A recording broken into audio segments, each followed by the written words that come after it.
Ding, ketemu lagi bersama hexatekno.com. Saya Muhammad Benny Mustafa dari divisi hardware and overclocking di hexatekno.com. Nah, kali ini saya bakal review dan unboxing ASRock AB350M HDV. Gimana nih performanya ya?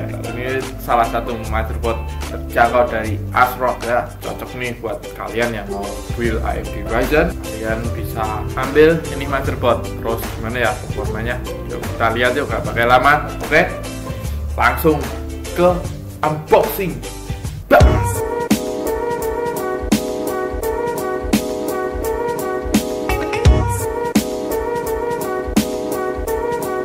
Nah, yuk kita lakukan unboxing, oke?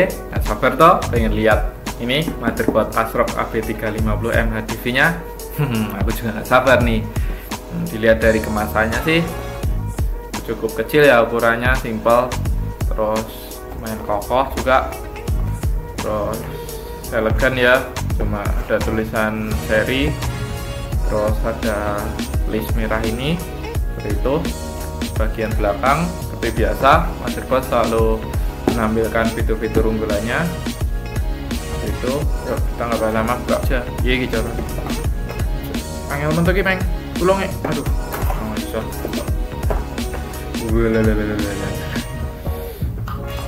Ya nonotane ketok menak tuh. Pertama biasa kita disambut back panel, masih plastikan segel, soalnya masih baru. Terus ada driver buat kalian yang nggak perlu download lagi drivernya, seperti itu sudah disertakan. Ini baut buat M2, terus kabel SATA seperti biasa di motherboard mid end pasti cuma 2 biji, nah kakean tuku dewi. Nah terus ASRock manual book buat kalian yang masih bingung cara ngerakit atau apa, bisa baca-baca ini. Karena cerita nih ya, komik obong di lembok ini mas, ada cerita.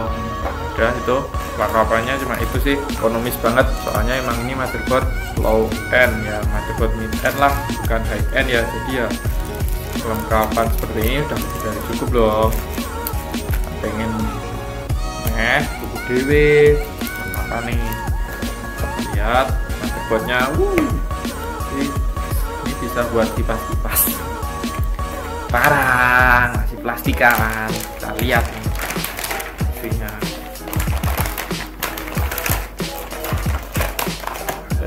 Tolong cah, tolong langsung ngulungi aku. Nah, tara ASRock AB350M HDV. Keren kan, bentuknya kecil. Ini mini. Mabune mulai lah. Wah, cik wangi anyar. Aku sok ya tukok ini ya. Dan wangi. Lihat dari bentuk motherboardnya, simpel ya, kecil dengan PCB warna hitam, nggak begitu banyak hal mencolok. Soalnya emang ini motherboard ekonomis, jadi nggak perlu pakai yang gaya-gayaan RGB atau apa. Kita mulai dari ini, dia ada support Ryzen ya, soket AM4, terus memori cuma 2 DIMM aja sih di sini. Ya sih udah support 64 GB ya, itu. Terus sudah support kecepatan 3200 OC, itu ntar kita praktekin. Terus penggunaan VRM 4/3 itu ntar kita juga uji bagaimana dia apakah mampu melakukan overclocking juga ya kan, pakai chipset B350 ya. Terus penggunaan CPU powernya cuma 4 pin sih, jadi kita ntar kemungkinan overclockingnya jangan terlalu tinggi ya, mengingat juga memang ini motherboard nggak diperuntukkan overclocking yang terlalu tinggi. Itu ada PCI Express 1 sama PCI Express 16, ada dua doang ini. Terus ya juga udah support M2 ya, keren kan, motherboard harga segini udah ada M2 nya, mantep banget. Terus konektor SATA ada 4 biji. Terus kita ke ini back panelnya, konektor input outputnya. Ini menggunakan PS2, terus USB, terus ada DVI, VGA, HDMI, USB 3, ada 4 biji USB 3 nya, terus LAN, kemudian audionya pakai Elna Audio, kualitasnya mesti mantap. Oke, kita masuk ke pengujian aja yuk, langsung ya, kita nggak kelamaan lihat kegantenganku, ntar kalian naksir ya toh. Yaudah, oke lanjut ke hasil pengujian. Kalau aku gak ini hilang. Wah, gelem jahat toh ya. Pengujian kali ini saya menggunakan Ryzen 5 1600, kemudian memori G-Skill Trident Z 3733 2x8GB, kemudian power supply saya menggunakan Cooler Master V650, lanjut SSD saya menggunakan Dark Force 240GB. Oke, lanjut ke pengujiannya. Nah, kita masuk ke sesi pengujian ya. Di sini saya menggunakan benchmark sintetik, yaitu Cinebench R15 dan Geekbench 3. Kita akan running kondisi default terlebih dahulu dan kondisi teroverclock 3,9 GHz di software Cinebench R15. Berikut ini hasilnya. Terlihat Cinebench R15 kita menggunakan prosesor Ryzen 5 1600 menghasilkan skor 1128, dan saat terkondisi teroverclock meningkat menjadi 1322. Lumayan tinggi kan? Nah, kita lihat ke Geekbench 3 ya. Sini ada skor single core dan skor multi core. Kita akan lihat hasilnya. Di sini kondisi default Geekbench 3 menghasilkan single core sebesar 3892. Kemudian untuk multi core 20363. Nah, saat kondisi teroverclock Ryzen 5 ini menghasilkan skor 4173 pada single core, kemudian pada multi core menghasilkan skor 24602. Untuk overclocking motherboard ini masih cukup kuat ya. Nah, saya penasaran juga nih kalau saya coba overclocking di kecepatan 4 GHz dan memori lebih tinggi lagi, yaitu mencapai 3466. Cukup mengejutkan, di sini ASRock AB350M HDV kita ini bisa menjalankan. Terlihat settingannya berikut ini. Kemudian untuk timing seperti ini. Nah, berikut hasil terlihat screenshot dari CPU Z AMD Ryzen 5 1600 berjalan di kecepatan 4 GHz. Kemudian memori berjalan di kecepatan 3466 MHz dan CL16. Luar biasa, motherboard ini masih mampu menjalankannya. Oh ya, saya sarankan settingan seperti ini jangan digunakan untuk daily ya teman-teman semua. Soalnya ini cuma kita pengen tahu aja berapa jauh sih kemampuan dari ASRock AB350M HDV ini untuk overclocking, atau hanya untuk sekedar mencari skor aja, bukan untuk daily. Oke. Nah, kita lihat skor Cinebench R15 nya pada kecepatan 4 GHz.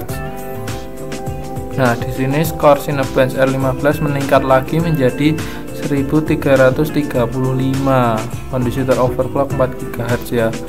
Terus yang sebelumnya tadi kan skor terbesarnya cuma 1322. Naik hampir 10 poin lebih. Kita lihat di Geekbench 3 pada saat kondisi teroverclock 4 GHz, single core-nya mencapai 4582. Cukup jauh ya, sebelumnya cuma 4173. Kemungkinan di sini dipengaruhi oleh kecepatan memori yang sangat tinggi, yaitu mencapai 3466. Terus pada multicore juga meningkat mencapai 26041. Sebelumnya cuma di angka 24602. Berarti kemampuan memori cukup berpengaruh ya di platform Ryzen kali ini. Seperti itu, bisa kalian lihat sendiri hasil Geekbench-nya. Jadi jangan pernah itu ngeremehin settingan memori ya. Seperti itu. Oh ya, kita lanjut ke power konsumsi ya. Di sini pada power konsumsi saya mengukur konsumsi listrik secara keseluruhan dengan wattmeter ya. Di sini terlihat power konsumsi pada kondisi default itu full load mencapai 110 watt dan idle hanya 41 watt. Kemudian saat kondisi teroverclock itu meningkat. Jadi overclocking itu memang sih kita memberikan kinerja ekstra, kita dapat kinerja ekstra, tetapi harus dibayar dengan konsumsi listrik yang meningkat ya dibanding saat menggunakan default.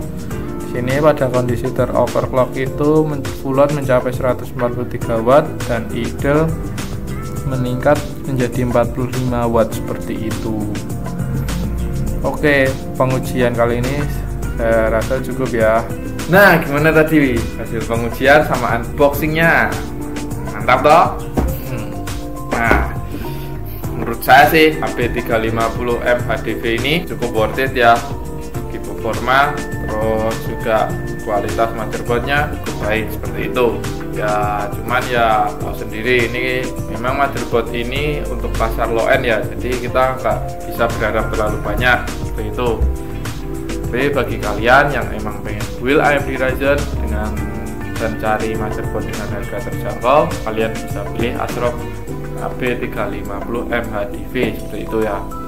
Dia udah support Ryzen terpaling baru, terus masih aman lah dipasang Ryzen 5, Ryzen 7, terus overclock juga bisa. Ya udah itu aja sih menurut saya. Kekurangannya sih ya dia motherboard low end ya mungkin untuk segi konektivitas itu tuh terlalu minim memang. Tapi wajar lah menurut saya, dengan harga segini kalian udah dapetin format motherboard dengan fitur seperti ASRock HP350M HDV tadi, itu udah lebih dari cukup sih. Bisa overclock, bisa buat Ryzen terbaru, bisa tuning memori juga tadi, udah support AGESA 1006 ya. Di harga 1.100.000 sih ini masih masuk lah ya. Ini bisa dimasukin lah ke keranjang belanjaan kalian yang seri HP350M HDV ini. Mantap pokoknya. Udah sekian untuk video review unboxing kali ini. Terus maaf ya sebelumnya, ini komedinya nggak begitu banyak ya kali ini, soalnya aku lagi sakit, lagi nggak enak badan, tapi dikejar deadline buat review ASRock gitu. Ya udah, aku pamit dulu. Terus jangan lupa like, comment, and subscribe video Hexatechno channel supaya kita bisa buat video-video lainnya. Aku pamit sih, ojo kangen-kangen ya cah. Bye bye.